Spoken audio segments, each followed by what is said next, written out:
Well, good evening, everyone, and thank you for attending tonight's talk. My name is Scott Walker, and the talk is sponsored by the Knights of Columbus. Our presenter is Bill Wingard. I met Bill this past February at the Diocesan Mid-Atlantic Conference, and Bill was one of the exhibitors at the conference, and we struck up a conversation, and that is what has led Bill to tonight's presentation. So Bill is one of our parishioners and is the speaker of tonight's Shroud Talks, a recently established organization dedicated to presenting the history, the science, and the passion of Jesus Christ as seen in the Shroud of Turin, one of the greatest unsolved mysteries of the world, and which many believe to be the actual burial cloth of Jesus Christ. For the last year, Bill has been giving talks to the Archdiocese of Baltimore, Washington, and Richmond, Virginia, and was recently featured as the lead article in Catholic Reviews, a review in the Pew. Bill graduated from St. Sebastian High School in Newton, Massachusetts, attended the Mary Knoll Seminary in Chicago, and graduated from Xavier University, Ohio, in philosophy. Bill is also married and has 5 children. Bill's goal is to draw people into the heart of Christ by presenting both the shroud and its message. Russ Barreau and Barry Schwartz are mentors and consultants to Bill and his mission. These presentations would also not be possible without Pam and Chip Knott, Jerry Selby, and others who work hard behind the scenes. After the talk, you can view the full-size replica of the shroud. Pamphlets and material are also available at the book table at the entrance, along with a purchase or for booking future presentations. Ladies and gentlemen, may I present Bill Wingard.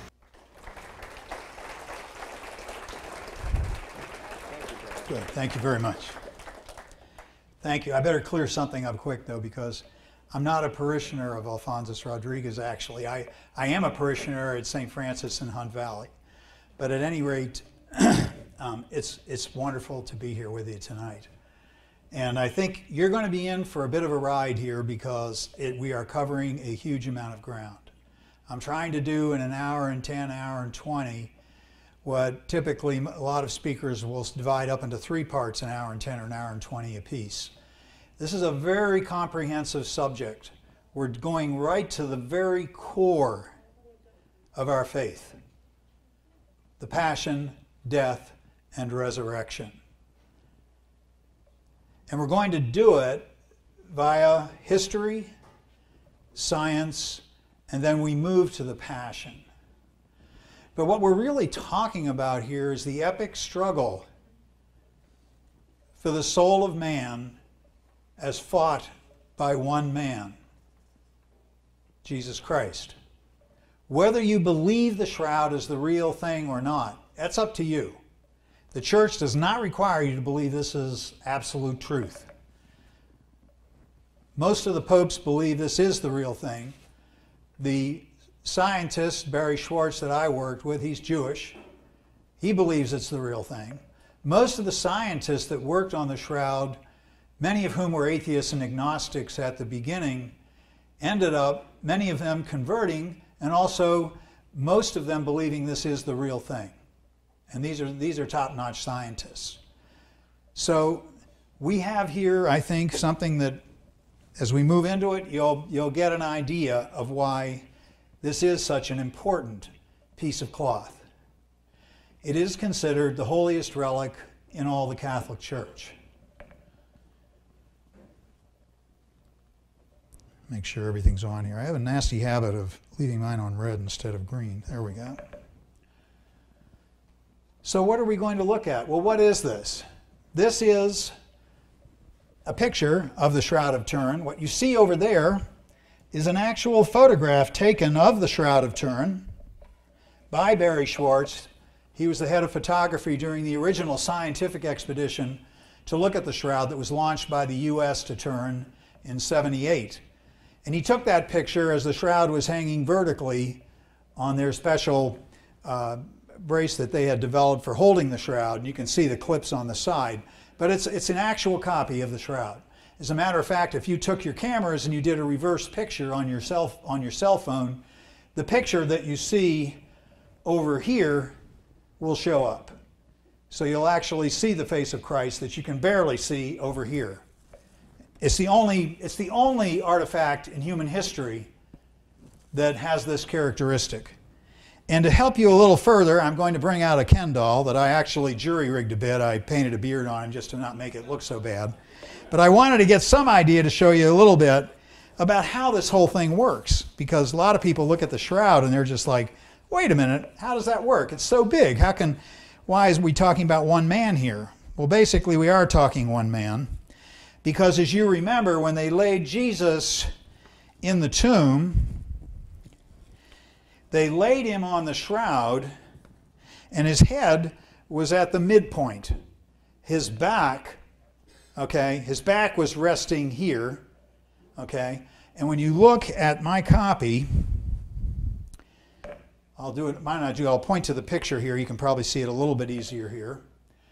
But this is the back. That's a water stain in between these two images. But the back of the head is right here.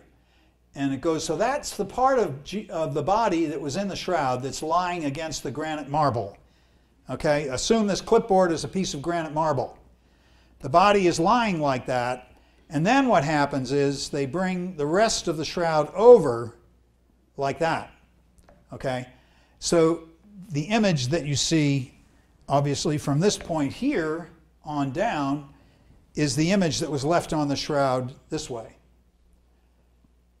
So this is not a normal occurrence. None of this stuff is a normal occurrence in terms of the image. Over 750,000 hours of research have been spent on trying to determine how this image was made, and they haven't solved it yet. It's considered one of the greatest unsolved mysteries, if not the greatest unsolved mystery in the world. So where did it come from? We're going to look at the history. We'll take it all the way, and again, the early history is a little sketchy because not a whole lot was known early on. So we'll go into that. Where does it come from? How did it end up in Turin, Italy, where it is today? And it's actually being exhibited today in Turin. This is by special edict of Pope Francis, and it will be on display, I believe, until about June 28th. So that's the time you have to look at it, and you might not be able to see it for another 30 years. So what does it tell us? Well, then we'll go into that, and we'll go into the Passion.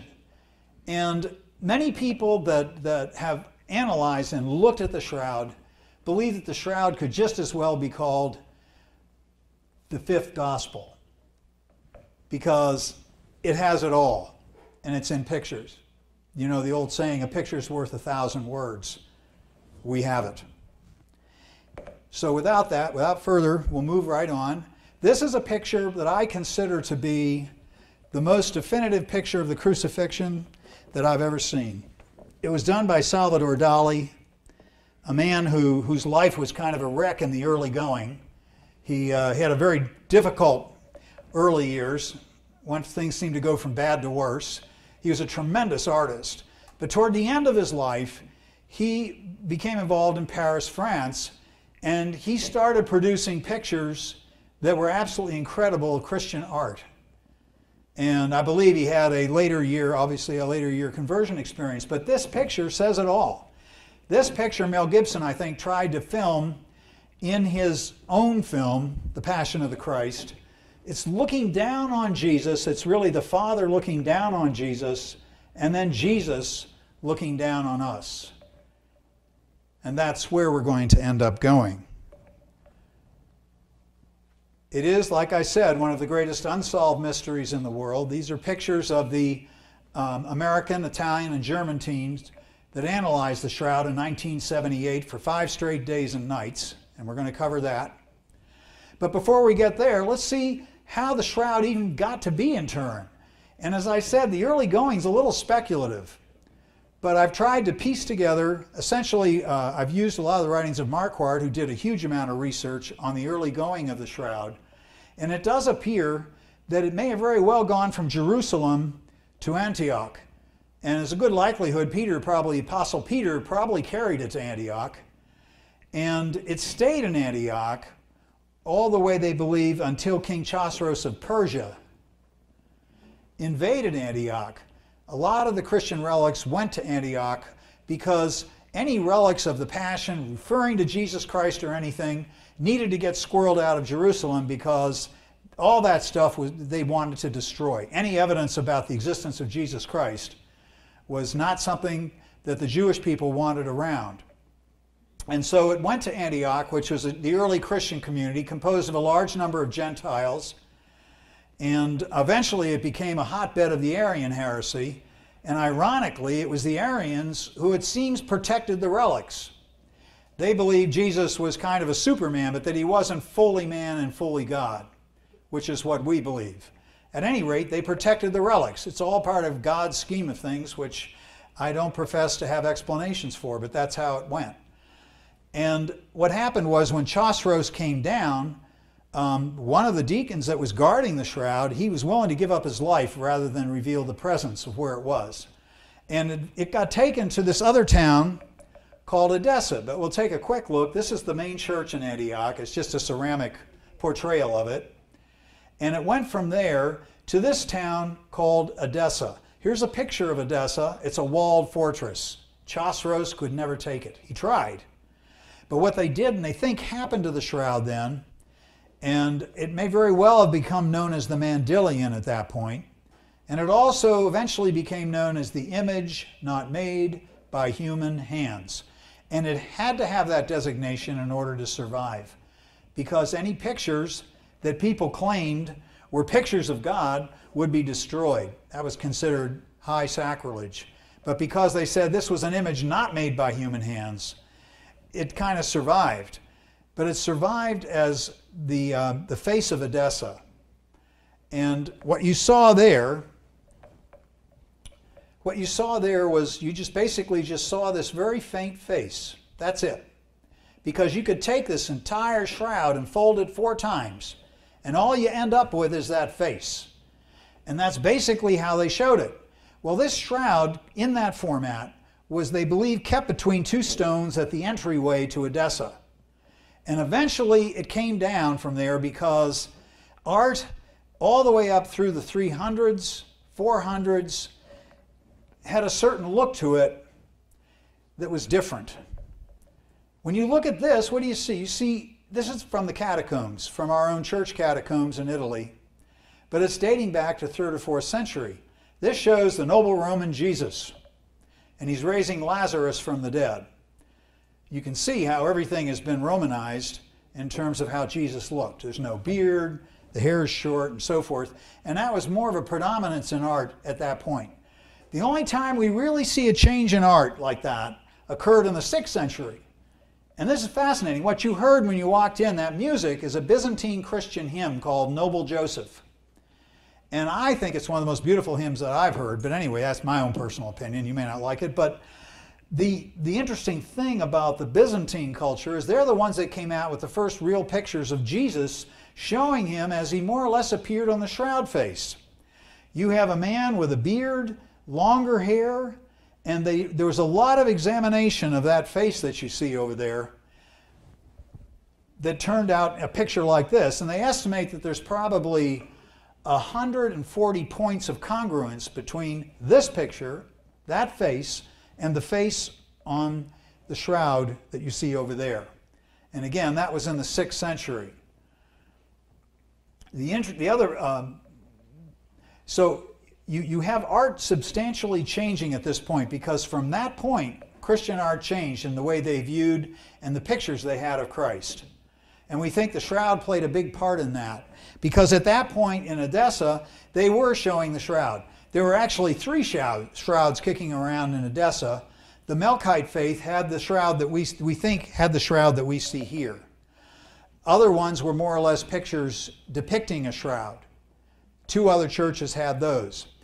But the Emperor Romanos of Constantinople got wind that the shroud was being kept in Edessa, And he didn't have anything really remarkable to mark his reign, but he figured if he could get the shroud, that might put a little stamp on his reign. Here I am talking about him, so I guess it did.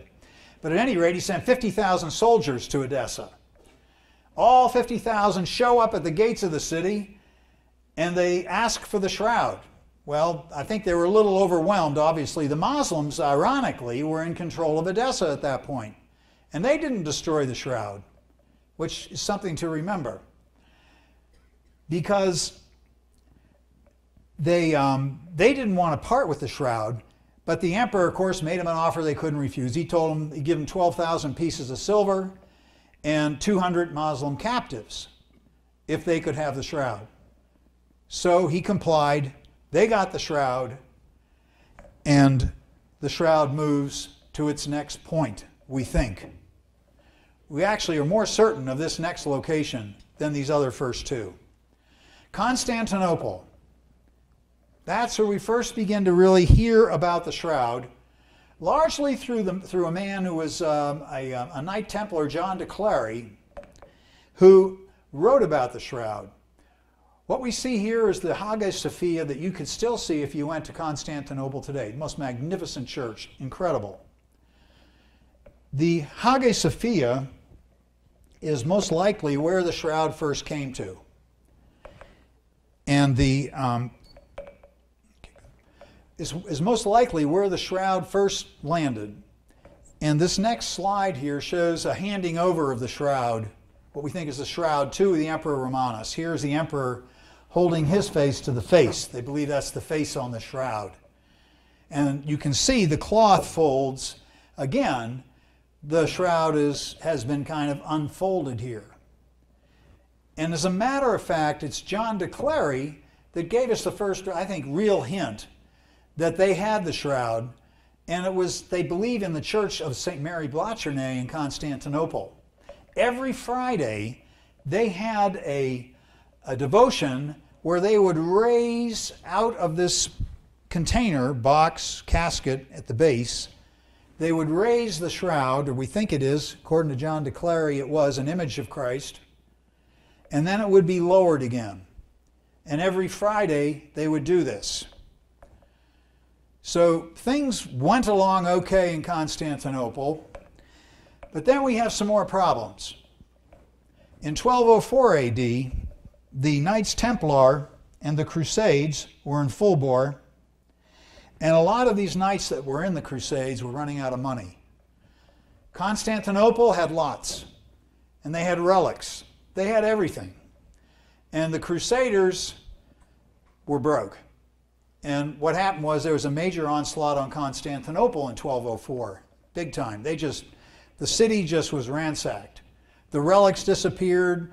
The wealth of the church disappeared. They just went right through the whole place.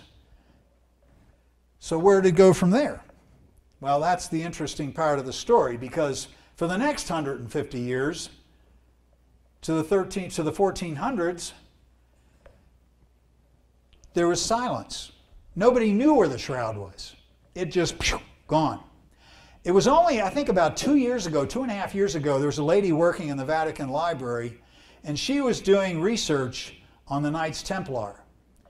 And she came across in their writings that they had a rite of initiation for new members, and for old ones as well, that they would venerate a piece of cloth.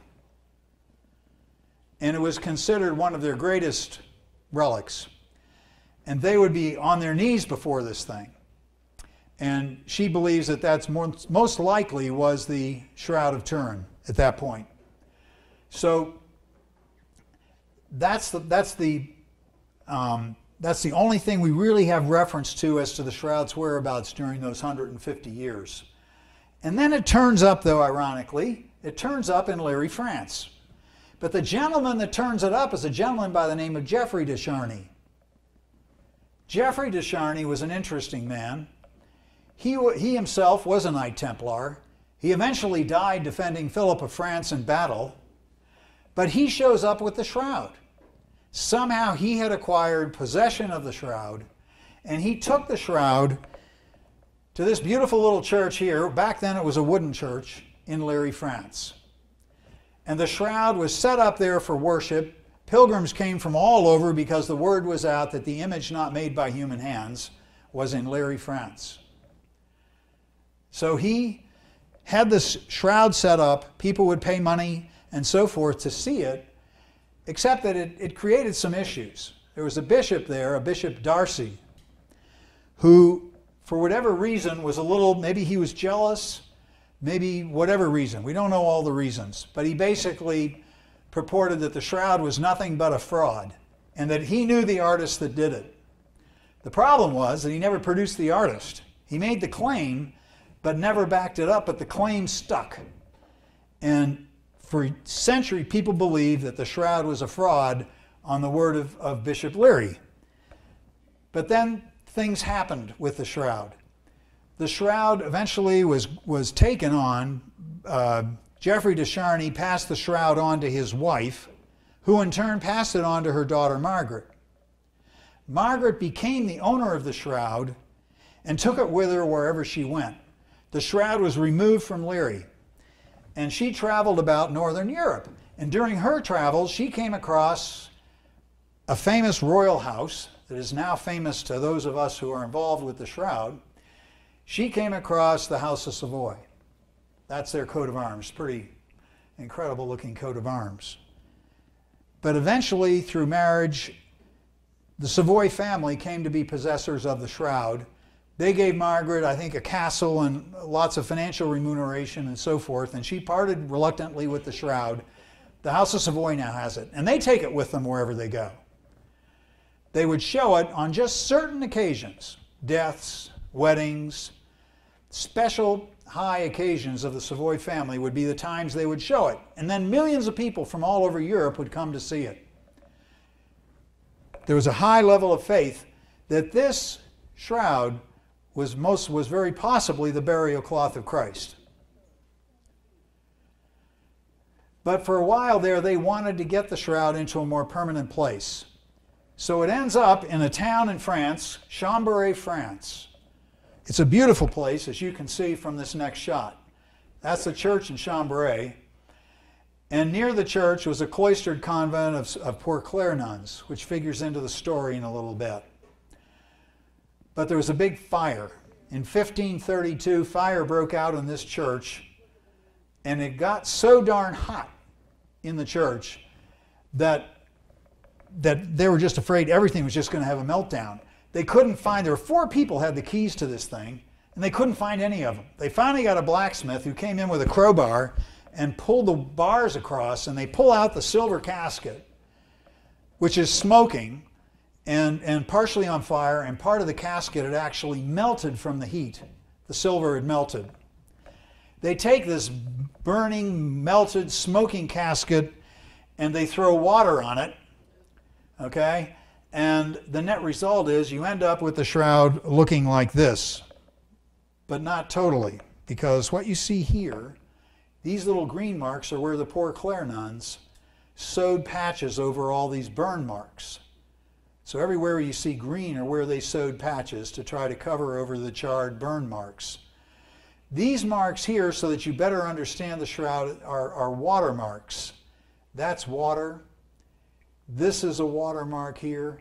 These are all water stains all along here. Much more readily you can see them. But I want to call your attention to these 4 round holes, L-shaped, here and here, here and here, down there. See a little vaguer. Those are called, they're the 4 burn holes. Poker holes is what they're actually called. And they go through the cloth. Those 4 holes will feature later in my presentation. They were not part of what happened in Chambéry. But what we're looking at here are the burns.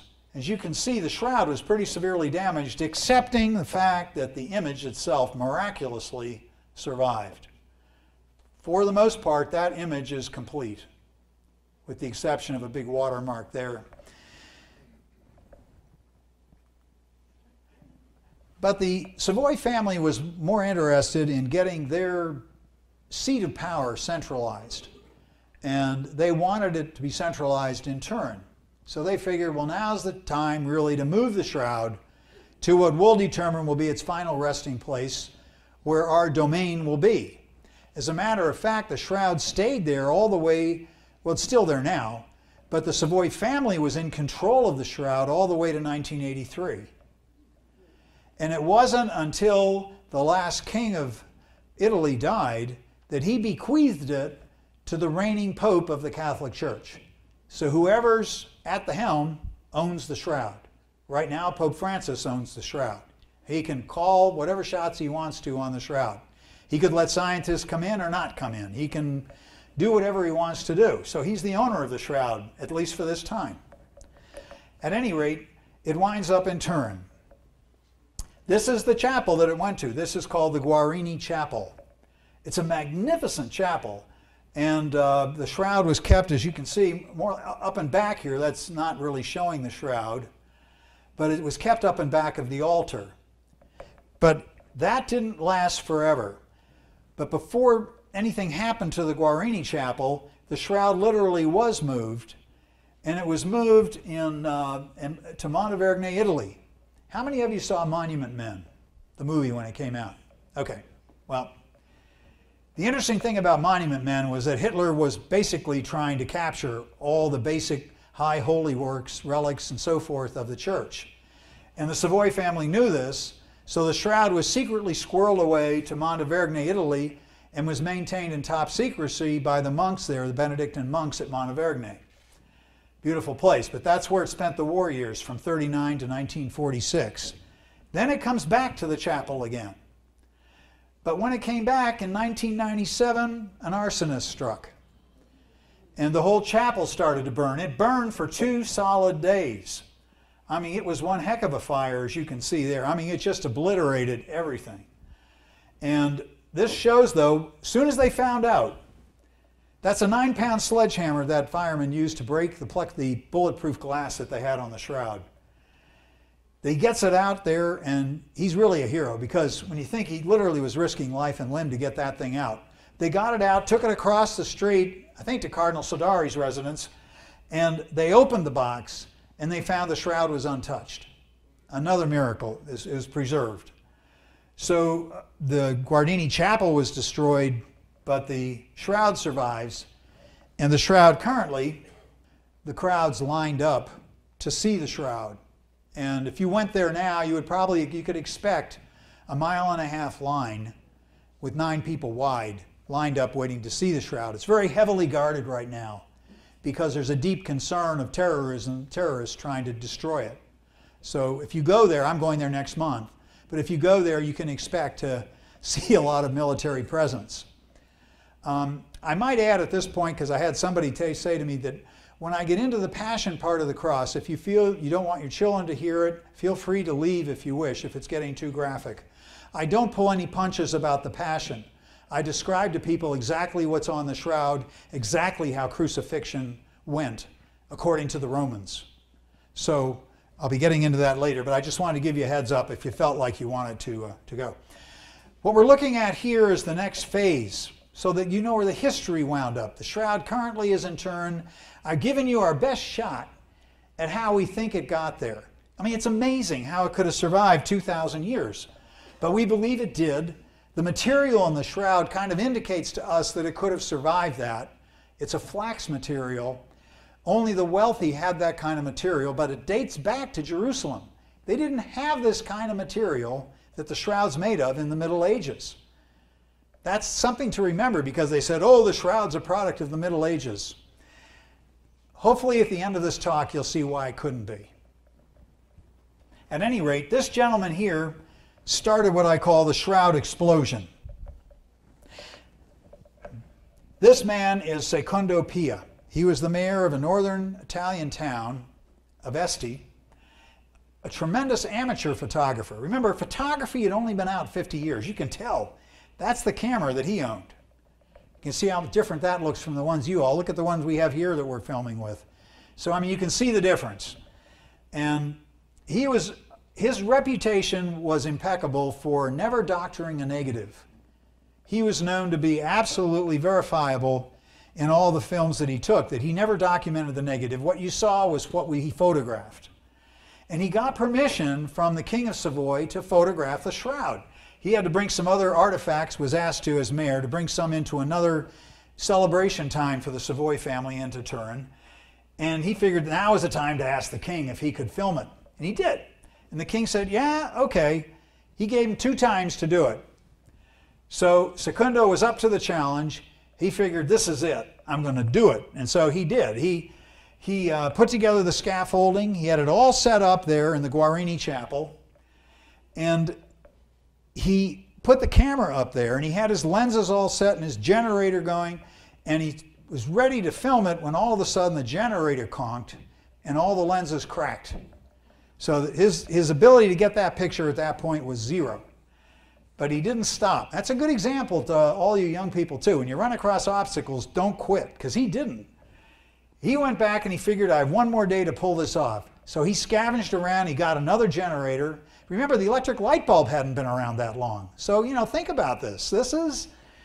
He's working against a lot of odds here. But he got 2 more lenses, he got the generator, another generator, and he set the thing up again, only somebody'd stolen all of the hardware to put the scaffolding up with. So he had to go out and get baling wire and basically wire up the scaffolding to get that shot. So he gets the camera up there, and he has to hold the shutter open for 14 minutes to get the picture. You know, all you do is go click, and you got your picture today. But back then, no. 14 minutes.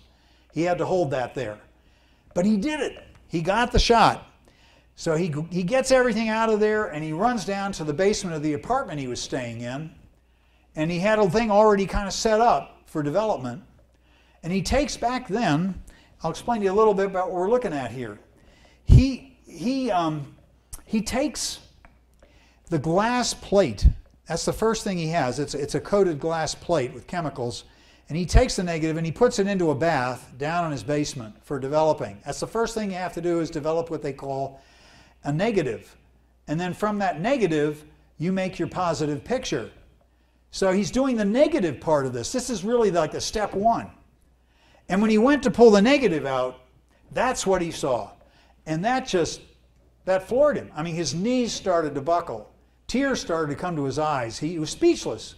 He basically said, he thought, I'm looking at the very face of God. I mean, nobody had ever seen that before in 2,000 years. They had no idea that that image was in that shroud. No idea. And of course, that started the revolution. This gives you a better idea what we're talking about with X-ray negatives. That's Barry Schwartz, the guy I work with. You may have seen him on TV. He's been on the History Channel several times. And that's a negative of Barry's face. You can see it looks a lot different. It's not near as detailed as you see here in Barry's face. And look here, here's the shroud, and there's the picture in the shroud. It's the only time in human history that we know of where a negative turned out to be a positive. I mean, it just floored everyone. It took the scientific world by storm. The medical world couldn't believe it. They said, this is unreal. And as a matter of fact, Yves Delage, who was one of the foremost French chemists of the day, he had an assistant, Paul Vignon, that he decided to task with the fact of whether the shroud was, whether this face was the real burial cloth of Jesus or not. So he had Vignon do his research and present the whole thing to him, and then he stands up, agnostic that he was, and he makes the presentation to the French Academy, and he says, I can say nothing else except I believe that this is the face of Jesus Christ, Jesus of Nazareth. And of course, the whole French Academy went nuts, because most of them were all atheists. And they thought he'd lost his tree. But he stuck by his guns, and of course that shot all over the world, the headlines, the fact that the Shroud of Turin was maintained by a chemist to be the real thing. And this fellow was a world-renowned chemist. So now you have it, that the real picture's out of the box. And of course, as you see over here, these are Duraflexes made by Kodak. And this shows the whole image here. And that's the whole back. Remember I told you the back was lying on the marble? Well, that's the back of the man in the shroud. This is the front of the man in the shroud. And you can see all the detail when you get up close after my talk. You can look at it both places and get a good idea. So anyway, this is his whole picture, as you can see there, that Secundopia developed. He had royalty coming in from all over Europe. The New York Times couldn't get it immediately because they didn't have fax machines then. They didn't have phones. They didn't have any real way of communicating quickly. So he's getting all this, it was a sort of a delayed reaction. And a lot of people initially thought Vignon was a fraud. They thought he doctored his picture. And for 30 years, that poor man had to live with people thinking he was nothing but a fraud because they didn't show it again for 30 years. When they showed it again for 30 years, another gentleman took a picture and got the exact same result. So he was vindicated at that point. But the medical doctors got into the act here, and you can see what they basically realized is that we have something here that is not something that could have been a picture painted by a painter, because anatomically, the language used by doctors, it was perfect. It was a perfect description of a body, a real body that was in a shroud. Nobody, again, could figure out how the image ever got on there, but that's what went down. It wasn't until 1976 that we had a major change at this point where the whole scientific community got on board. Up to this point, it was doctors. The first 100 years of the shroud, all the medical people got into it, the forensic pathologists. As a matter of fact, Frederick Zuggaby, who died this past a year and a half ago, approximately, I guess, he did all of his research for 50 years. He was a New York State forensic pathologist. He spent 50 years of research on the shroud.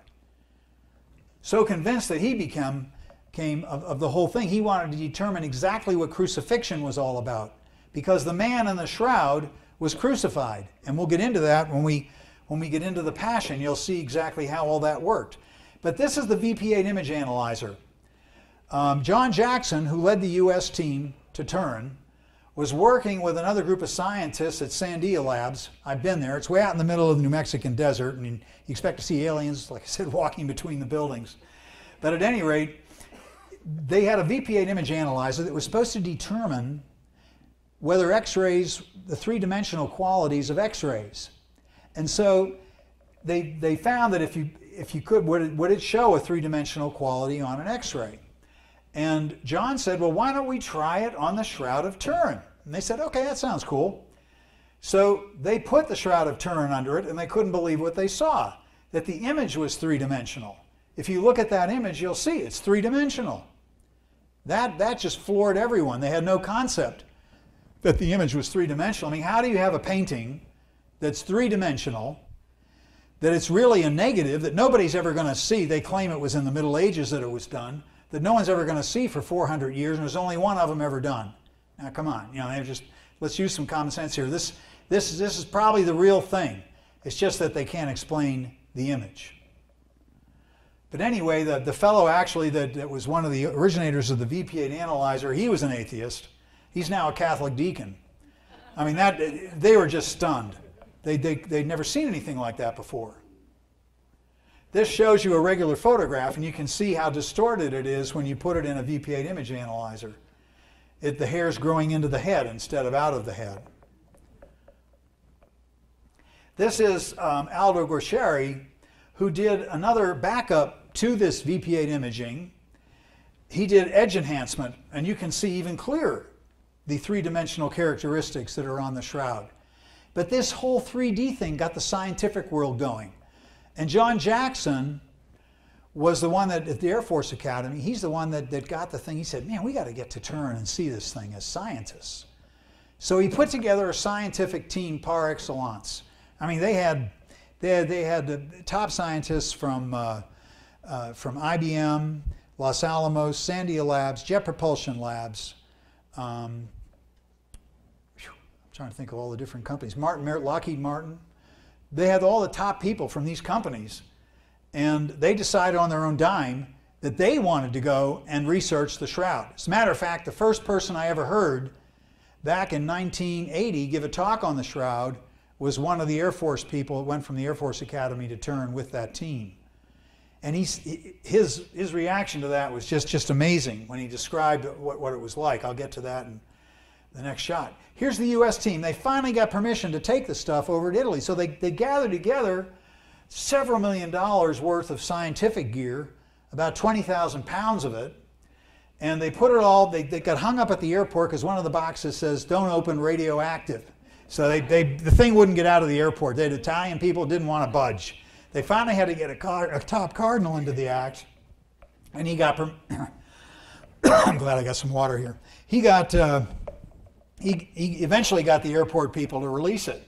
So they stuck it all in a dump truck, and that's how it got there to, you know, Barry jokes, and he said they might as well just, did anybody ask them to just lower it and dump it all on the ground? But they had to hand unload that truck. They had no forklift, and take every one of those boxes up 2 flights of steps to the Royal Library, or the Royal Greeting Room, where they were going to be looking at the shroud. So this is the shroud coming out. This was probably one of the most remarkable moments. The fellow that gave the first talk I heard said you could have heard a pin drop when they brought that out. People actually had tears in their eyes to see the real thing up that close. As a matter of fact, Barry was telling me, you see all those men with their hands behind their backs? He said, well, on the left side are the Italians, the right side are the Americans, and they're saying to us, you touch the shroud and we'll kill you. So they're all standing like this. At any rate, that's the first unveiling of the shroud to the scientists. Now over here is a special apparatus that they made to hold the shroud. Here you see the shroud horizontal, but when the scientists got going on theirs, the U.S. team developed a magnetic holding frame that they could hold the shroud without causing any disarray to the shroud itself. And that's how they examined it for the most part on this vertical position. That's where mine was filmed. As I said, you can see these little brackets on both sides. So that was points of where they were holding the shroud. This is the first look at the backside of the shroud in over 450 years. Am I blocking your view over here? Can you see okay? Okay, good, good, good. This is the first view of the shroud in over 450 years. That's John Jackson. I had dinner with him a couple of months ago. But they're looking under the shroud for the first time. They wanted to see if that image went through the shroud to the underside. And they couldn't see any evidence that the image had gone through. And later, when they examined that top part of the image, they found it was only 1/10,000th of an inch thick. And it was only on the very top surface of the thread. It didn't go any further than the top surface of the threads. The material, as I mentioned to you, is flax material. It's in a herringbone weave pattern, and I'll show you that in a few slides, and you'll get a better picture of what we're looking at. But that's the first look at the backside. This is the Italian team. They're doing vacuum endoscopic camera under there to see if they're picking up any particles that are between. There's like what they call Holland backing cloth. My shroud is interesting because it does not, the one you look at in Turin now does not look like this, because they in 2002 they removed all those patches that I showed you, and they scraped away all that cinder and char. Because another doctor, Dr. Adler, thought that there may have been too much acid in that char, and they didn't want it working its way through the shroud. So they did that back in 2002. A lot of scientists are kind of up in arrears about it because they didn't take all the normal precautions they should have.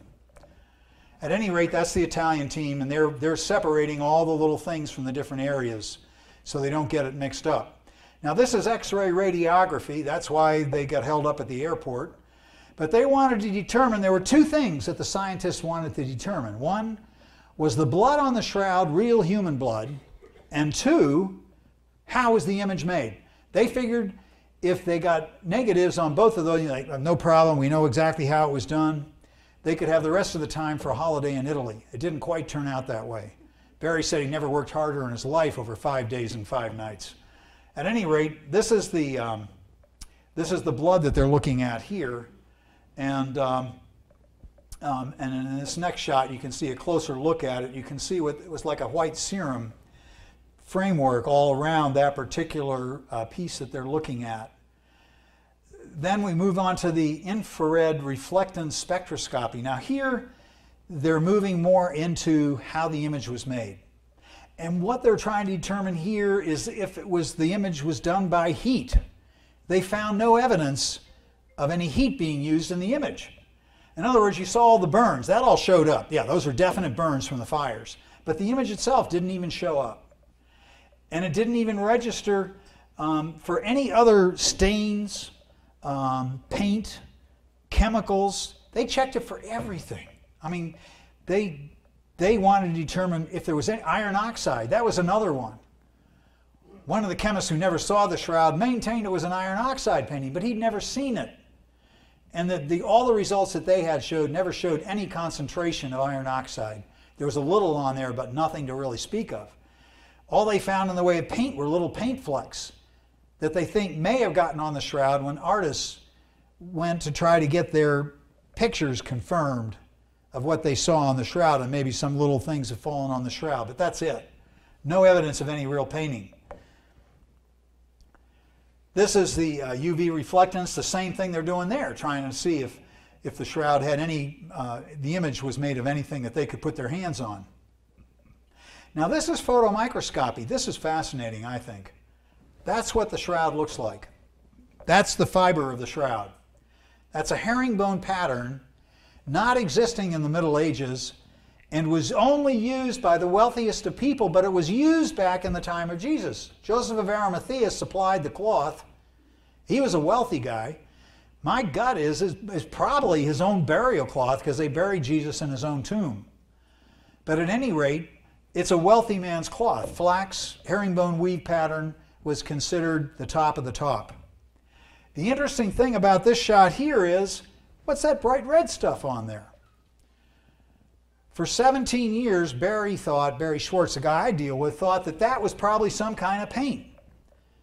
And it never was determined to be paint. Every single test they did seemed to show that it was blood. But he couldn't believe it. As a matter of fact, it kept him from believing the shroud was the real thing. Until Adler told Barry, he said, "Barry, don't you know what that red stuff is?" He says, "It's bilirubin."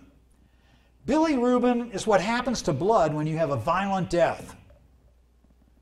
There wasn't any more violent death back in Jesus' day than crucifixion. Bilirubin does not lose its red color. It has survived thousands of the 2,000 years as bright red. That's what you're looking at there, and that's what's on the shroud fibers. So it's a really good picture because it shows a lot of different things. This is UV fluorescence photography. Again, they're looking at the blood. They're trying to determine, and that's where they highlight the serum halo that's on the very outside. This is from the wound in the side. You remember in the Gospels it talks about Jesus being speared in the side. Well, that's the blood that's in the side of a person that's on the shroud.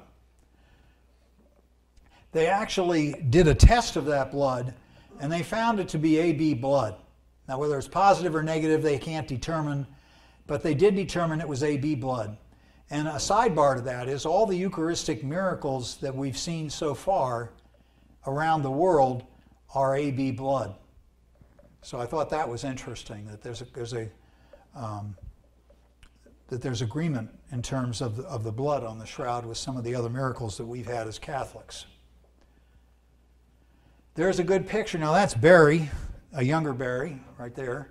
But he's getting ready to do reflected and transmitted light photography on the shroud. What he was trying to determine was if you pass light through the shroud, what would the image show up? Because again, they're trying to determine how in blazes was the image made. So he figured, well, let's see if light would pick it up. So he did. This is before he did his test. This is his first test. You can see he's picking up the blood very clearly there. This is the whole shroud, and then this is backlit. Again, backlit, you can see all the burns, you can see the water stains. But as far as the image itself, it's disappeared. So it doesn't even show up in a backlit of the shroud. This is, I kind of joke about this, but it's a very serious test in many ways, sticky tape samples.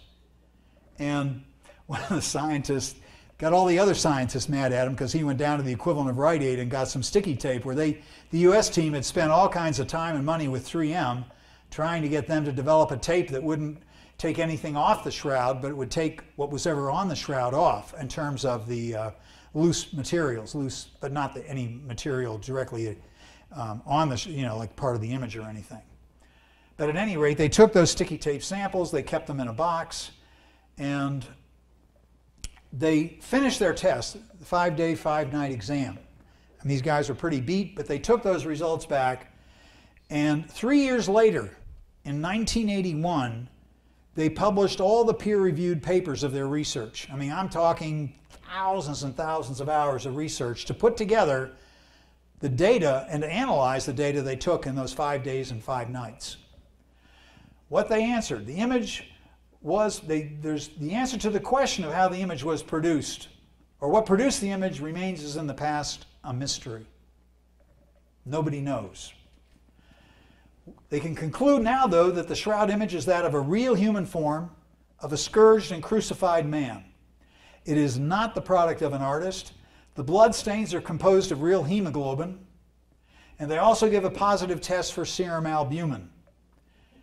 And the image is an ongoing mystery, and until further chemical studies are made by another group of scientists, they may at some point get a handle on it. Well, we'll talk about that later.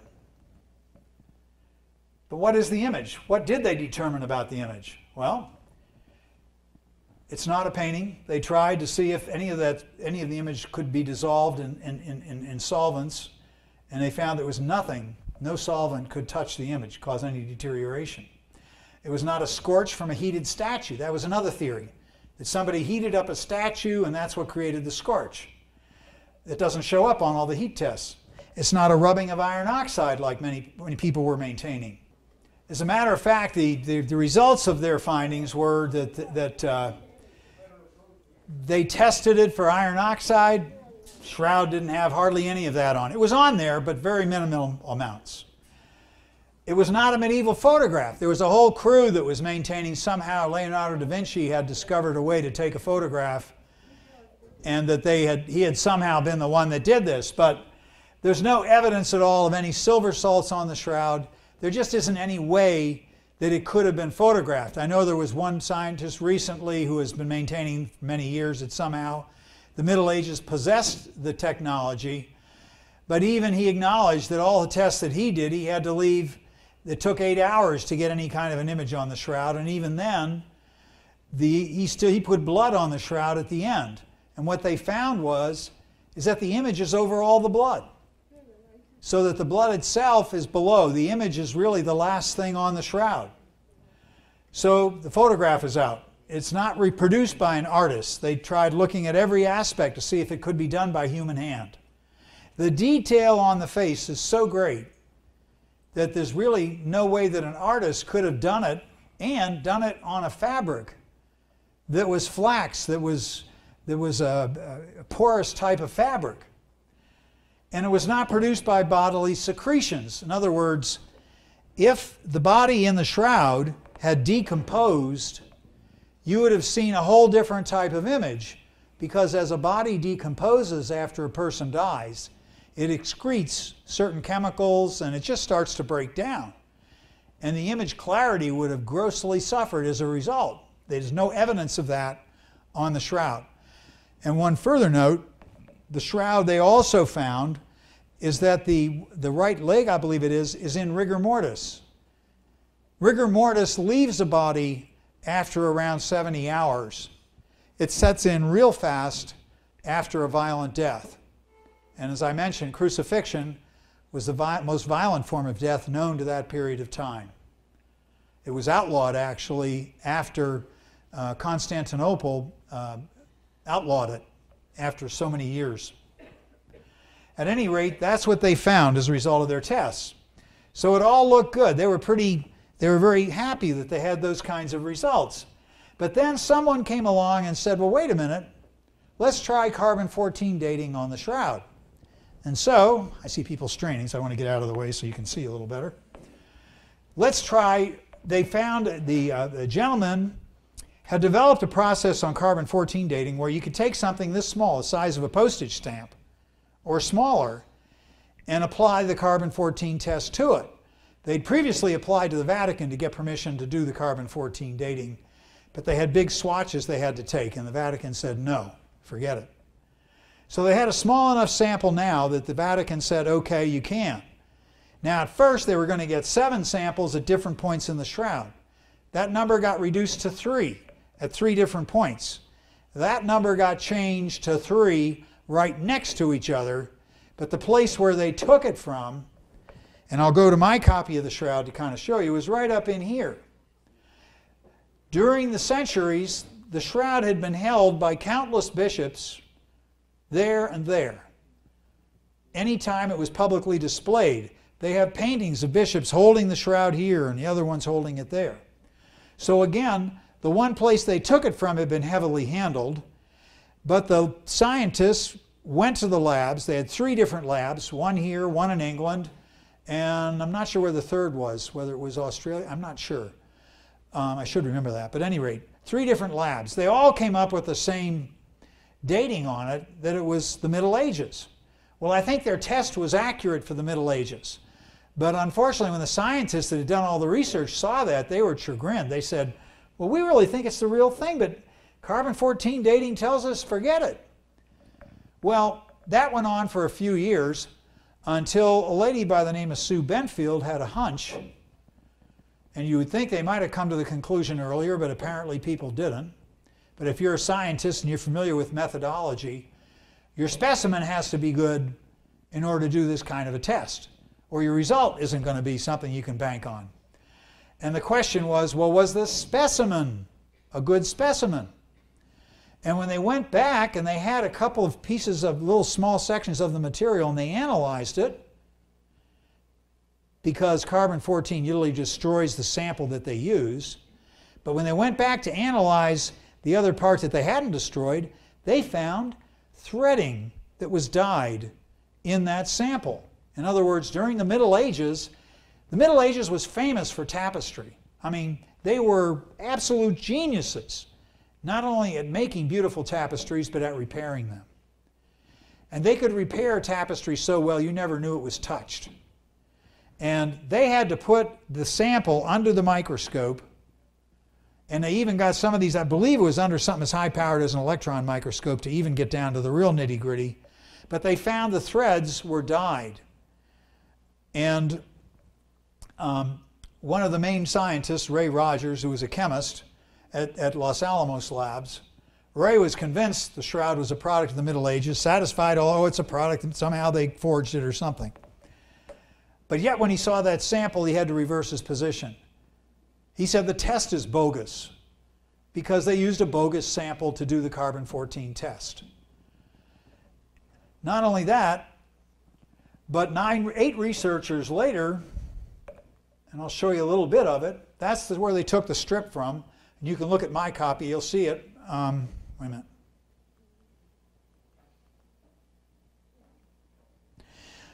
On my copy, you'll see right up there in that corner, you can see right about where they took the test sample from. And that single strip. Okay, so they analyzed it, they found that it had been doctored, and then in, this is the peer-reviewed paper that Ray Rogers put out denying the authenticity of their findings, saying that it was a product of the Middle Ages. And then 9 researchers rather from Los Alamos Labs in August of 2008 got the exact same results. And they also determined that the sample used was fraudulent, or that it was not a good sample. The test was okay, but the sample wasn't. And if it was reworked in the Middle Ages, yeah, it would probably show it's a product of the Middle Ages. So that's what they found. You can see the dyed threads there that they're showing. And this is another thing that threw everybody into backspin. This painting you see here was done by a monk in Hungary named Prey. That was his last name. But at any rate, this is called the Prey manuscript. And this, as we know, is 1192 is dated. That's when the shroud was purportedly in Constantinople. But what's significant about this is fascinating. It's showing 4 fingers on the shroud image, which is exactly what's on the shroud here. If you look, you'll only see 4 fingers. It's showing a herringbone pattern to the cloth. And remember those little L markings I was showing you about? I was telling you about? Well, the L markings are on the Pray manuscript. And I'm trying to pinpoint it right here where you can see it best. There's the actual material and the markings. Yeah, I believe it's here. These are the poker holes we were talking about. The poker holes are showing up on this. The body's nude. That's exactly how they crucified people back then. You didn't wear any clothes at all when you were on the cross. We do it for modesty's sake. Our crucifixes always show a loincloth, but in reality, Jesus wasn't wearing anything. So this particular, here it is, I'm sorry. I can show it to you a lot clearer. I missed it. It was right in front of me all along. There are the 4 holes. Bing, bing, bing, bing.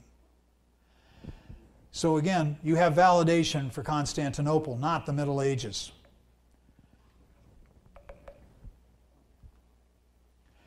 This is the crowd. This is where I thought I misplaced it. This slide is actually here. This is what you see if you go to turn. There's Pope Benedict, and that's Pope John Paul II, both venerating the shroud. They both believed it was the real thing. It's really incredible when you think of what, if it is the real thing, what it's showing us. And we'll go into that in our next segment, which is now, the Passion. This is a straight shot from Mel Gibson's film. And this shows Jesus holding up the bread at the Last Supper, because that's where I begin the Passion. I believe you can't start the Passion without the Last Supper, because Jesus is giving us something here for the future. He's giving us his very body and blood in the Holy Eucharist. He's holding it up right there for everybody. The apostles themselves were under a lot of stress because they knew something, they could sense something bad was going to happen. They knew this was not a night like any other night. This was not a good night. But Jesus bypasses all of that, because you have to remember, Jesus' goal was to go to the cross. He kept telling this to the apostles. If we read the scriptures, constantly Jesus is telling them. He even said to Peter said, he said, I'm going to suffer and die. And Peter said, oh, no, you can't. And he said, no, that's why I'm here. And he kept telling the apostles this, and they didn't want to hear it, because they were looking for a different kind of Messiah. In one sense, they wanted Jesus to be a current king. That's not at all what Jesus was about, as we all know. And so he's giving his very body and blood to us in this very act. As a matter of fact, in all of my studies on the Passion, it seems like, from all I've read, that theologians that have written about it, that Jesus wanted to give himself to us so badly and wanted to hold us to himself so badly, but he knew that he really couldn't until the curse that had afflicted all mankind up to the point of the Passion had been broken. And that was the curse of Adam. And that's what Jesus was really all about. And that's why he didn't back away from Jerusalem. He knew what was going to go down. But he's giving this to us right now. So we move into the Passion with that. There's the Garden of Gethsemane. Now here's something rather extraordinary happens. Here's Jesus, and as Catholics we believe he was fully God and fully man. Fully man, in the sense that he knew exactly what was going to happen to him. Crucifixion back then was something nobody talked about because it was going on all around them.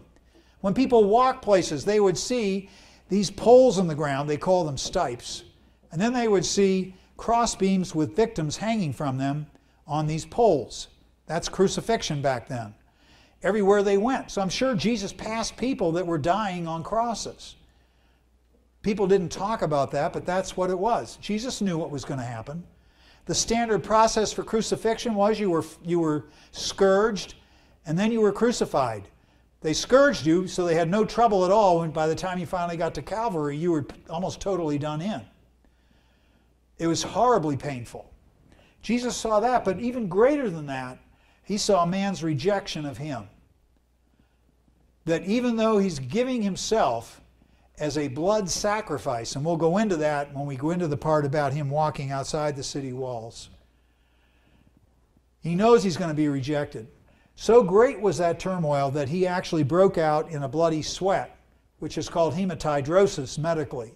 It happens to people when they're awaiting execution, like the electric chair, or if they're like waiting the guillotine in France and so forth. People have been known to break out in a bloody sweat. It occurs, the body's reaction is so severe to the amount of stress that person is undergoing. And of course the apostles, they were sleeping and he has to wake them up 3 times. And then finally, the troops show up, headed up by Judas. And this is where he really gets beaten up over the next several hours. They put the chains on him and they drag him kind of. Mel Gibson shows them putting chains on his feet. I don't know if they did that. But at any rate, the temple guards were not in any desire to treat Jesus mildly. They were under orders to get him and to bring him to the high priest's house. They estimate Jesus probably traveled a distance approaching 9 kilometers between the time that he was picked up and taken to every place but Herod's place, then to Pilate's place, then to the high priest, 2 high priest houses, as well as to Calvary. So he was undergoing tremendous stress that night. When he was before the high priest and he answered the high priest, he wouldn't back down from saying that he was at the right hand of the Son of God, that he was who he was. And the high priest, he made a comment to the high priest that one of the guards thought he was insulting the high priest. He punches him. And then the rest of them, they put a blindfold on him and they proceed to punch him around. His cheeks all swollen. And if you look here in the next slide, this is something a lot of people don't realize, but that the beard itself has been plucked right here. And if you look on the face, you'll see that empty space. That in the Middle East was one of the highest forms of insult, was to pull somebody's beard straight off. And they did that to Jesus. They just yanked it right out of his face. If any of you have a beard, you know what I'm talking about. That's not a pleasant thing to have happen. And it's very humiliating. As a matter of fact, the Passion, if anything, shows us that Jesus was not just humbled, he was humiliated. The Passion is the story of absolute humiliation, more so than almost any other person that I've ever read about. I can't think of anybody that went through more humiliation that night than Jesus. And they spit on his face and everything else. But it didn't just stop there. They took him to Pilate. Now, it's estimated that I know Bill O'Reilly writes about this, but it's estimated that Caiaphas and the Roman emperor had a kind of relationship, and that there was some sort of uneasy peace between the Jewish people and the Romans. And Pilate was sort of in the middle of it, and he had a bad reputation anyway for being tough on the Jews. And the Emperor Tiberius was not happy with Pilate. So Pilate was nervous about that whole relationship. So the fact that he thought Jesus was an innocent man, and he didn't want to crucify him, but he kind of caved in because of Tiberius' relationship with Caiaphas. They had a kind of tight relationship at that point. And so he figured, okay, they're calling for his crucifixion. So he finally figures, well, maybe if I have him scourged hard enough that they'll relent and would release Barabbas to them, which was the custom on the High Holy Day, to release one of the prisoners. And he figured, well, maybe they'll accept him and not Jesus. Plus his wife had that dream, as you remember, about this being an innocent man. At any rate, he hopes to have Jesus flogged a little more than normal. They estimate he had about 120 lash marks on him. The flagrum they used had 3, every time they came down there were 3 marks left. So they estimate about 40 to 41 or 42. Jewish law says you can only do 39, but the Romans weren't operating by that law, and they did a couple more. The net result was there wasn't a whole lot left in Jesus by the time they got through that. All the fluid in his pleural cavity started to build up. And when they came around, and I'll show you how they scourged him, and you'll get a better picture. When you look at the shroud, you'll see they start up in the neck area, up here. And this is the rear area where they tie him naked to the pole. So he's sort of leaning over, and they flog him down the back. It goes all the way down the back. Here's the frontal view, but they also went around the front of the ankles. They went all the way down the back, down the ankles. In the next spot, you can see here's a dorsal view where they took, again, all the lashings go all the way down to the feet. They come around so hard that in many cases they break ribs. In Jesus' case they didn't, but they did serious damage, usually to the liver and the spleen, because there were 2 soldiers, they estimate, that were scourging Jesus. They assign what they call a quaternion to a person who is going to be crucified. It's a regular Roman squad of 4 soldiers. And then there was another soldier called the centurion, who was the one that would determine at the end of the day if that person was dead on the cross. But he was the head guard over the other soldiers. So some people think the same soldiers that crucified Jesus also scourged him. At any rate, they figured 2 soldiers were doing it, a taller one and a shorter one. And they can tell by the angle of entry of these barbell type wounds that you can see when you look at the shroud. The pain is absolutely excruciating. And as I said, your internal organs are getting beaten up very badly. But it didn't stop there. He took him back out to the crowd and they said, "Crucify him, crucify him." And so he had Jesus, he was scourged, but then after he was scourged, they brought him into the full arena there, the praetorium area, where the soldiers were. And this was a high Jewish holiday, so there were more soldiers than normal that were called into action because the Romans didn't want any trouble on this high holiday. And the scripture attests to that because the scripture says a full cohort of soldiers were in this room they brought Jesus into. Well, I looked up Roman unit of measurement on a cohort is 400 to 450 soldiers. That's how many Roman soldiers who had no love for Jews were in that room. Not only were they in that room, but they didn't like Jewish people. Not only that, but here's a Jew who claimed to be a king. So they were going to have a field day with Jesus, which is precisely what they did. They actually, he had on him this purple cape, and they think maybe that purple cape came from Herod, who they sent him to Herod at one point because Pilate didn't want to make the call to crucify Jesus, and he figured, well, I'll let Herod do it. But Herod wouldn't let Pilate pass the buck. He sent him back to Pilate. So now Pilate still has to make this terrible decision he doesn't want to make. Again, Jesus is being humiliated like you would not believe. Those soldiers were spitting in his face, calling him everything under the book, making fun of him in every way you could imagine, using words you wouldn't want to think about. And he's sitting there in a pool of his own blood, having a hard time even breathing at this point, totally mouth parched. I mean, his mouth is dried up like there's just as dry could be. And he's still bleeding from the scourging. Now they put these thorns on his head. They figure that the soldiers probably just took this. There is a thorn plant that grows right in that area that has very long thorns. But the soldiers, most likely, they had leather gloves. They made a clump of them, they figure, and they put that right on his head. And then they pounded it down with the flat of their swords, and then they made fun of him with the with these lashes that what they call those reeds. They took reeds and they would hit him with reeds and do a mock "Hail to thee, O King," and so forth. But they couldn't go too far because Jesus now, when he went out to Pilate, they weren't allowed to kill the person. The scourging was not allowed to do them in. They took him up to that point, but they couldn't kill him. That wasn't what they were supposed to do. If they killed the person before they ever got to the crucifixion part, they were out of a job. They were not in good standing as soldiers. So they get him to Pilate, and Pilate then says, okay, they release him for crucifixion, and that's basically what happened. He's assigned the crucifixion. There were 2 other thieves that were to be crucified with him, and they put across his shoulders what they call the patibulum. Now, most of our pictures, or a lot of our paintings, show Jesus carrying a cross. Here you can see, again, what you're looking at here, again, is blood coming down the back of his head from the crown of thorns. The first picture that you saw earlier showed Jesus with the blood coming down the front and down his hair. You can see he had long hair there.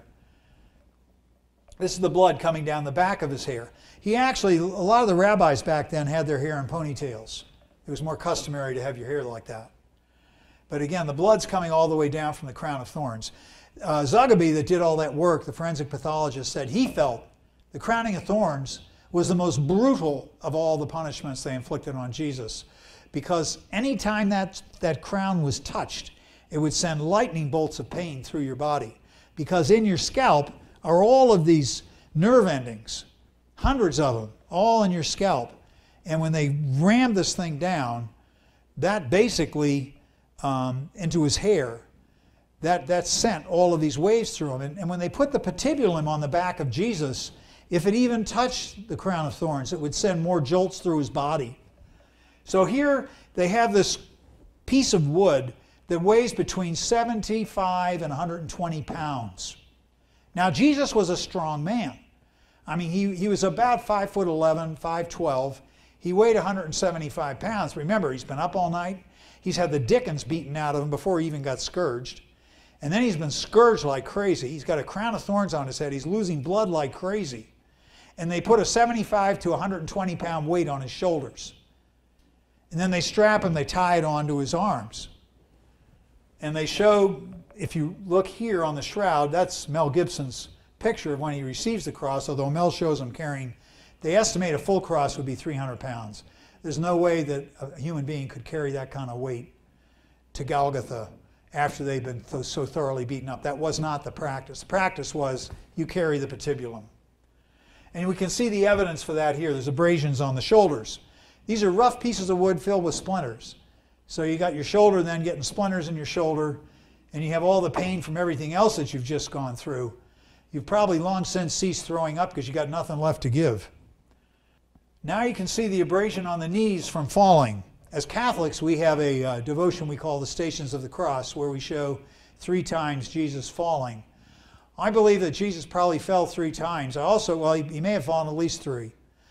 The typical route for crucifixion was what we call a circuitous route. It was designed that way by the Romans to take the victim in front of as many people as possible so that they could see the penalty for crime, because they didn't want crime, so they figured they would show everybody the penalty for it. So here he is on this long road to Golgotha, and he fell several times, and they think that Simon of Cyrene was tapped early in the game, because Jesus was not ever going to probably make it there in one piece with everything he got. Remember, he's fully man. Some people say, well, he was God. No, he did this as fully man. And he's also on his way outside the city walls. Now, a little bit of Jewish history here. A blood sacrifice in the Jewish religion. The victim was killed on the altar, but then the remains of the victim were buried outside the city walls. The blood of that victim was to represent the sin of the people.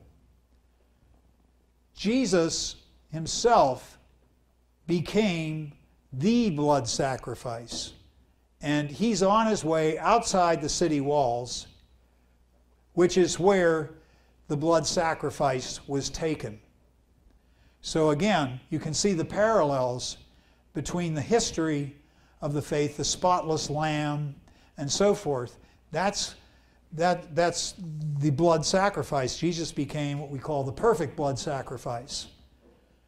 And because he was God, the other part of his nature, he is expiating for all of our sins at that very moment. That's why he had to do it. That's why he stuck it out.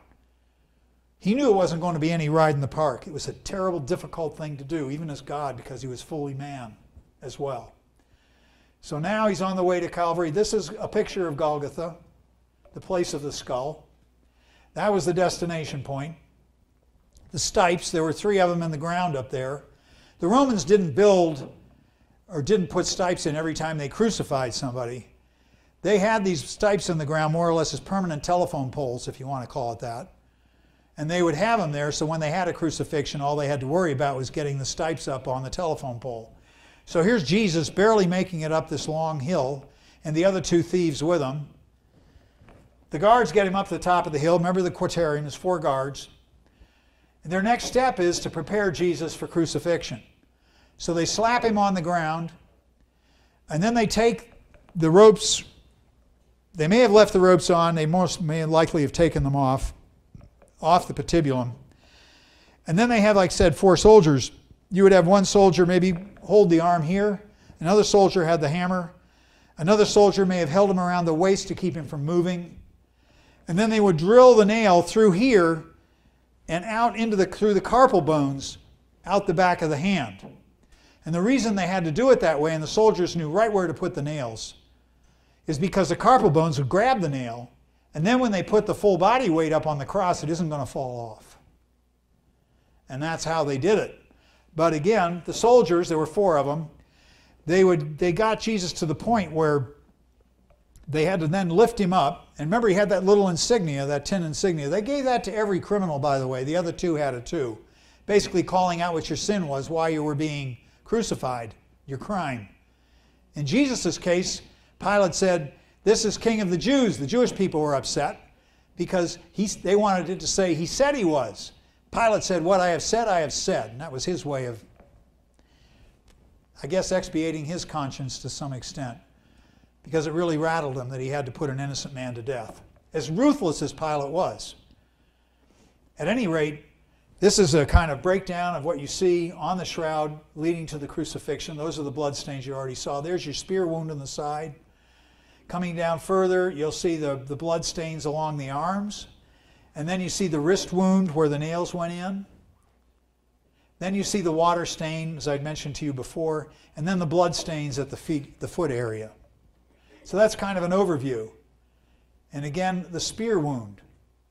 But here we're going to look at, again, this is the blood coming out of the hand from the nail exit wound. Remember, Jesus is on the cross, and it wasn't until they took the nails out that you had other blood coming down. And that blood would come out of the hand here, and then it would go up and down the arms. According to Jewish law, the blood that was on Jesus while he was alive, they would quickly wash off when he came down from the cross. So the blood that you see on the body is the blood after they took him down that was coming out, still coming out of the wound after death. And this is the blood going up and down the arms. When they took him down from the cross, he was already in rigor mortis, and his arms were frozen like this. And they had to break the rigor when they got him off the cross. And we'll go into that part just briefly here in a minute. Here's the feet. Now they estimate that roughly 2 nails were used in the feet. I'll get out of the way here so you can see a little better. 2 nails were used in the feet, and they could go into the front of the foot, because at this point you aren't going to fall off the cross when you have your feet. But they think about 2 nails because the soldiers knew where to put it between the bones, and every time you had to breathe, what they do is they took your foot. I'm glad the chair's here, I can help you, show you a little easier. They took your foot and they'd pull it up the stipes about so far till it became parallel to the stipes, and then they would nail it. So that you had your knee was, you're already in a partial state of flex. So that when you were on the cross, if you wanted to breathe, you would push against those nails, straighten your knees out to get a breath. And then you had to keep doing this. Now, in some crosses, if they didn't care when the person died, and they wanted it to stretch for a long time, they'd put a peg in the cross or the stipes. It would stick out like that, and it would be up here in this section to kind of help them stay alive a little longer. In this case, they were fighting the clock. This was the Jewish Passover. This was a high celebration for Jewish people, and you're into the Sabbath day coming up soon, and time is running out. So they wanted these victims dead before, because Pilate, in accord with the Jewish law, he had to go along with that part of it. They had to be down from the cross before the start of the Sabbath. And if any Jewish people were going to take him down, they had to get him down before the Sabbath law kicked in, or they would be subject to death, because it was a very high penalty for breaking the Sabbath law. So that's why there was a lot of hustling going on when Jesus finally died. But here's Jesus on there, and he has to strain for each breath every time like that. And the pain was just excruciating that he went through every time that he had to breathe. Plus, remember, he has the crown of thorns on his head. And so finally, and this was just so incredible, he can hardly breathe. They estimate that when you're in that condition, the most you can say is a very small phrase. But we know there was high drama even at the very end. One of the thieves next to Jesus turns to him and he says, "Look, you've done nothing." He turns to the other thief and he says, he hasn't done anything wrong, we have. And he said, "Master, remember me when you come into your kingdom." And Jesus, in broken breath, says, "This day you'll be with me in paradise." And then Jesus, right before he breathes his last, looks at the people that are scoffing him. The Roman soldiers are hurling insults at him. The Jewish rabbis are there laying it on him as hard as they could. They're really letting him have it. So they're coming on him. His mother is there at the foot of the cross, and there's John. And you can imagine how Mary must have felt. There's her son. You know, just imagine yourself being in that position. So he's up there, and he looks out over them, and he says, Father, forgive them, for they don't know what they're doing. And it's interesting, the first martyr of the church, St. Stephen, said the exact same thing before they killed him. But Jesus did that right before he died.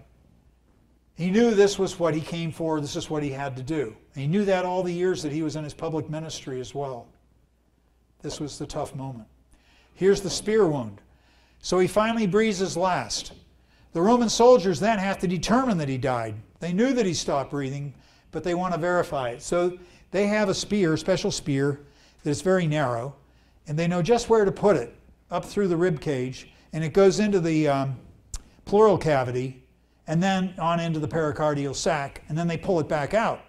Well, obviously when they go into the pleural cavity, the fluid of the pleural cavity comes out, hence we have the water. And then we have the blood from the pericardial cavity coming out with the spear and following. And that's what you see coming out there, is the blood from the spear in the side. This is how they did nails, and this is an example of they found in bodies that they had found when they excavated. You very rarely ever found these nails because they were hard items to come by. Remember, it's not like going to Home Depot and getting nails. They didn't mass produce these things. I mean, they were valued, and the soldiers reused them, or people tried to keep them for souvenirs. At any rate, Joseph goes to Pilate, and he plea bargains for the body. He's taking a great risk because he's identifying himself as a Christian. And he and Nicodemus both go. And Joseph gets his own cloth, burial shroud, and then Pilate gives them permission. He was surprised that they died that soon. And what they did with the other thieves is they have this heavy metal bar kind of thing that they use, and they smash the shins of the other two thieves that were with him.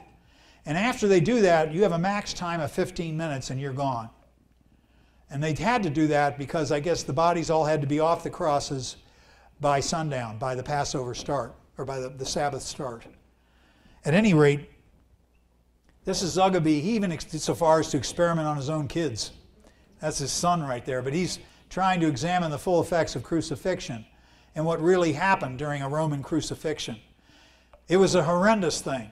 I mean, they would leave your bodies up there in some cases for 3 days, and even while guys were alive, dogs would come at night and eat their flesh.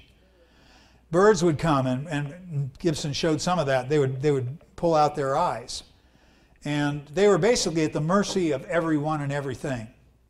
And then they would take them down, throw all the bodies in a pit. And then the ones that were spoken for by family would be taken down and they could be buried. And this is just the case of Jesus. As we know, Joseph of Arimathea and Nicodemus took his body down. This again, I come back to Salvador Dali. The job is done. The job that he's done is taking our sins on himself. Not complete, and that's in the full sense, and we'll find out why. But that part of the job is done. He's died, and he died for us. What happened to get him down from the cross next? They have a cloth that they call a sudarium, and they believe that the real sudarium used for Jesus is in Oviedo, Spain.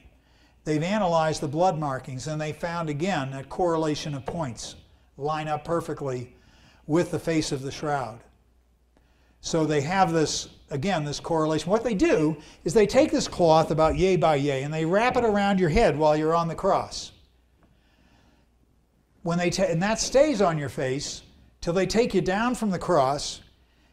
Okay, they take the nails out of your hands, they break your rigor of your arms, and they put you in the shroud and they carry you to the tomb. Once they get to the tomb, the cloth is taken off. Hence, John talks about a separate cloth folded off to the side. That's the sudarium, they believe. There's no image on the sudarium because all that is covering the bloody face of Jesus coming down. And the blood marks all verify to that. As you can see, here's the matchup picture showing the Sidarium over the face on the shroud, to kind of give you an idea how it matches up with the blood on the shroud. This shows you how, and I went to that demo early in the game, about how they lay the person in the shroud. But now we come, he's taken to the tomb, they roll the stone over the tomb. 4 Roman soldiers are in front of the tomb. I checked that out to make sure they were Roman soldiers. And they were assigned to watch the tomb so that the Jewish people could have verification that nobody would steal his body. The interesting thing is, when they were found the next morning, they were all unconscious. And that's why there was such a big push to get the Jewish leaders to cooperate with them, to say that, to cover for them for the fact that it looked like they fell down on the job. We think what may have happened is they were stunned at the resurrection. The Gospels say an angel was there and they were petrified. And most likely when the resurrection actually happened, they were actually stunned. And you know, it's not like Roman soldiers to fall asleep on the job.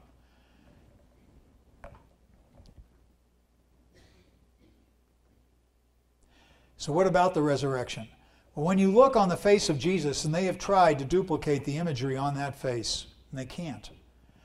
Because what they're finding is that the depth, places that you wouldn't normally expect the image to be, around the corners of the nose, deep into the eyes, and places like that, there's such a level of detail that if you had laid something over a face, you couldn't possibly get the kind of detail that shows up on the face on the shroud. It goes beyond anything that they can practically explain, the high level of detail. And when you look at that face, you get an idea of just how detailed that face is on a piece of cloth that isn't really designed for that. So what about the resurrection? Did it happen? What do we know about the image on the shroud?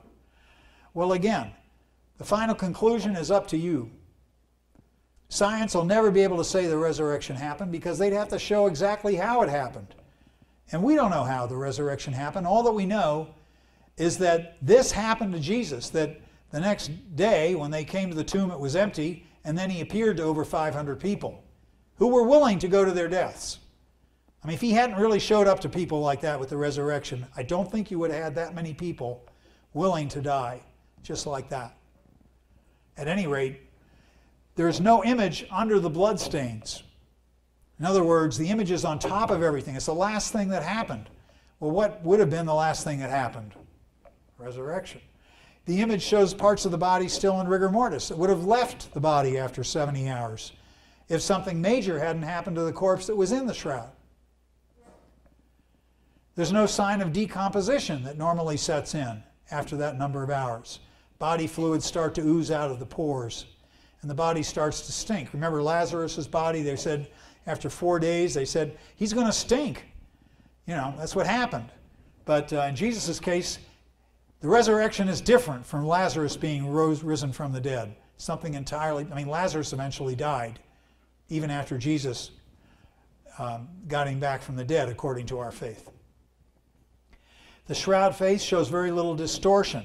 In other words, it's so clear and so clean that if there had been decomposition, it would have distorted in different places, and it doesn't show that.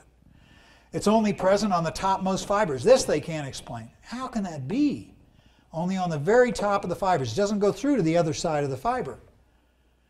And the same is true with the bottom, with the rear. They think, some people have speculated that somehow the body was in a horizontal position of some sort for the actual resurrection, or that it just came up through the cloth.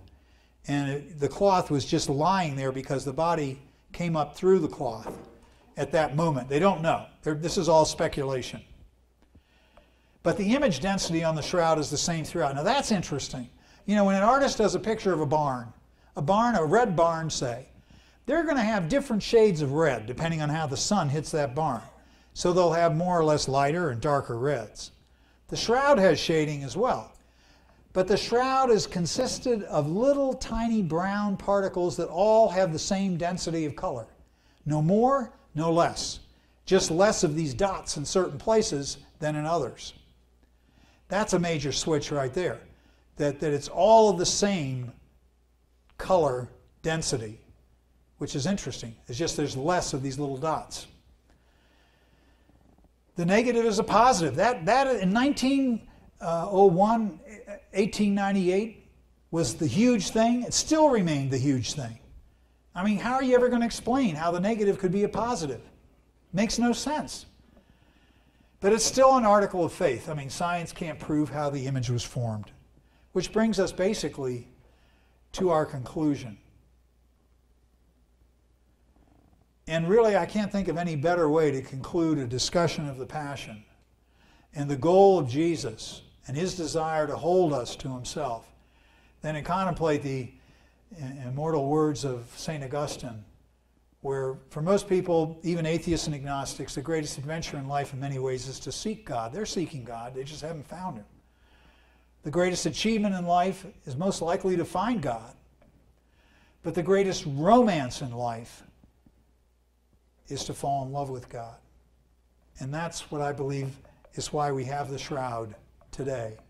Because God is calling us to fall in love with him. Once we see what he willingly took on himself for our sins, what other choice do we have? I mean, he's calling us to fall in love with him, to throw ourselves on his mercy, because he took the sacrifice for us. He took the hit. The shroud, this is what I gave you. I gave you myself. And then the Holy Eucharist that we have now, this is what I give you. I give you myself. That's where Jesus is carrying us into the present age at the Last Supper. And that's the end.